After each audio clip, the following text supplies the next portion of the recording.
You would think that of all the 10 Commandments, the one that needs the least explaining is the sixth, because it seems so clear. It is the one that the King James Bible, the most widely used English translation of the Bible, translates as, "Thou shalt not kill."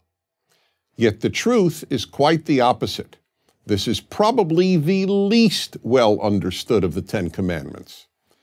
The reason is that the Hebrew original does not say, "do not kill," it says, "do not murder." Both Hebrew and English have two words for taking a life. One is kill, harag in Hebrew, and the other is murder, ratzach in Hebrew. The difference between the two is enormous. Kill means, 1, taking any life, whether of a human being or an animal. 2, taking a human life, deliberately or by accident. 3, taking a human life, legally or illegally, morally or immorally. On the other hand, murder can only mean one thing: the illegal or immoral taking of a human life. That's why we say, "I killed a mosquito," not "I murdered a mosquito." And that's why we would say the worker was accidentally killed, not the worker was accidentally murdered. So why did the King James translation of the Bible use the word kill rather than murder?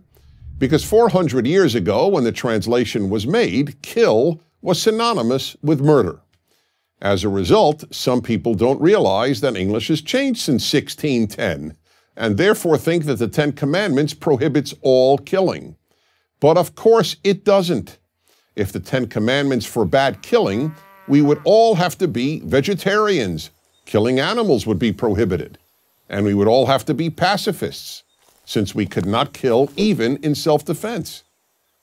However, you don't have to know how the English language has evolved in order to understand that the 10 Commandments could not have prohibited all killing. The very same part of the Bible that contains the 10 Commandments, the 5 books of Moses, the Torah as it is known by Jews, commands the death penalty for murder, allows killing in war, prescribes animal sacrifice, and allows eating meat. A correct understanding of the commandment against murder is crucial, because while virtually every modern translation correctly translates the commandment as "do not murder," many people cite the King James translation to justify two positions that have no biblical basis: opposition to capital punishment and pacifism. Regarding capital punishment and the Bible, the only law that appears in each one of the 5 books of Moses is that murderers be put to death.